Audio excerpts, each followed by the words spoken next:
Hey there, my name is Chris Acton with Acting Creative. Welcome to A Handwoven Experience, episode 20. In this episode, I'm going to take a little detour. Instead of just talking about weaving, I'm going to talk about something more personal, which is my why, W-H-Y. See, as you listen to entrepreneurs talking about growing a business, they encourage you to really explore what is your why. Why do you want to work for yourself? Why are you in the field you're in? Why do you want to serve these people? All of those make up part of the platform that you're growing your business on. And it's important because there are going to be hard days. There are going to be projects that go sideways and ideas that fall flat. And in those times, it's important to have a solid foundation to know really why you want to be here doing this. So my pat answer for what is my why has been, I love weaving. I love the process. I love what you can make with it. I love the cultural importance. I love the history.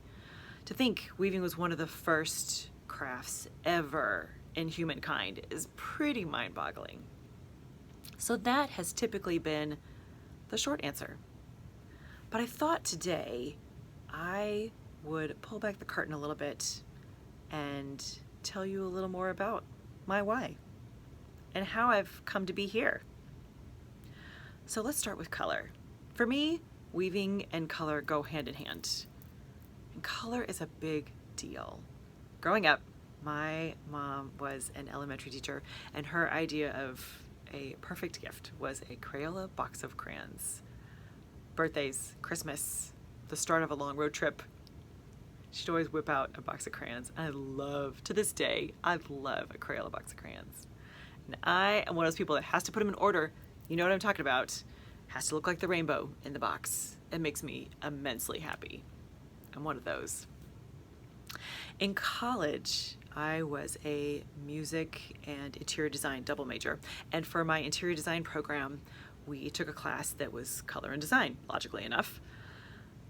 And in this class, we explored the relationship between colors.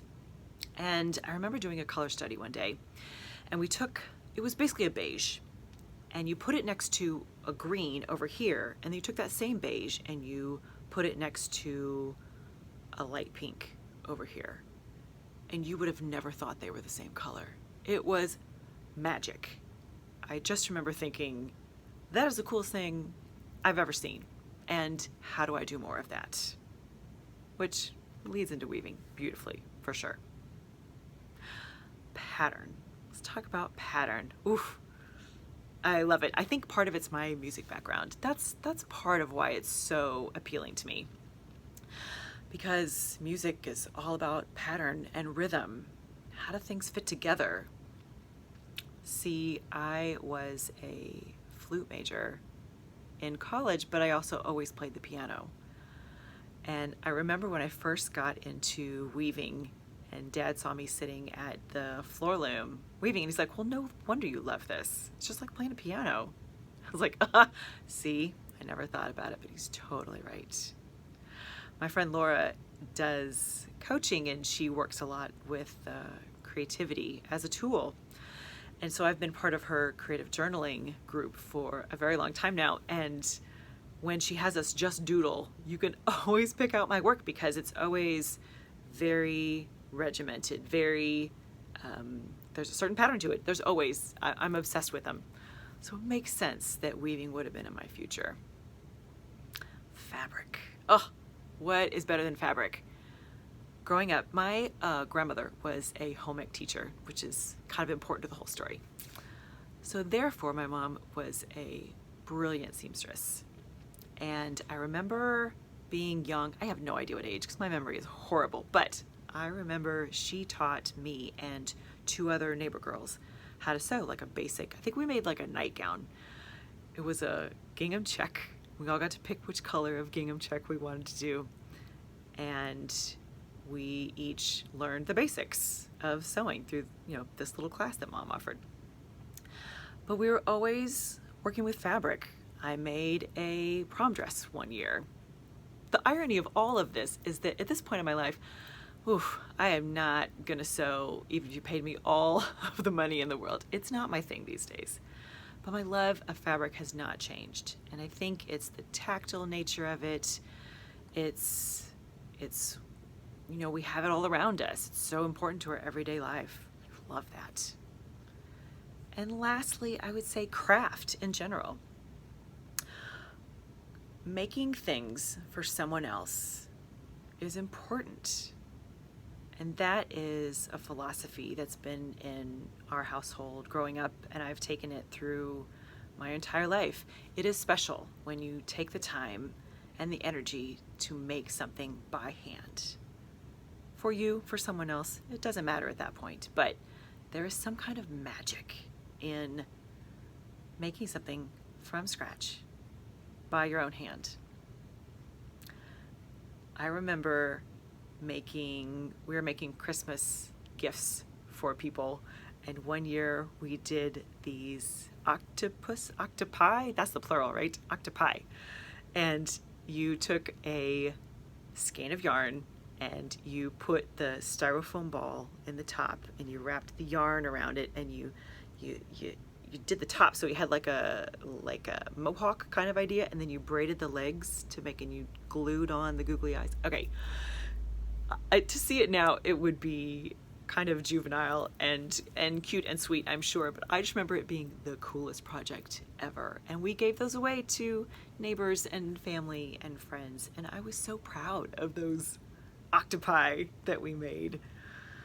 And making things has always been important, which makes sense when you look at all those pieces of my life and experiences and influences and all the things that led me here.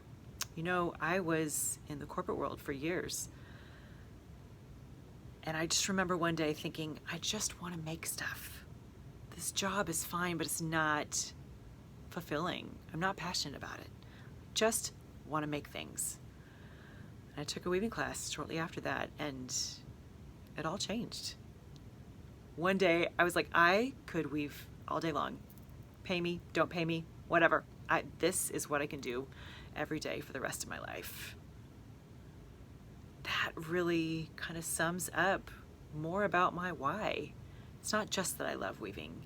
It's that I was meant to be a weaver.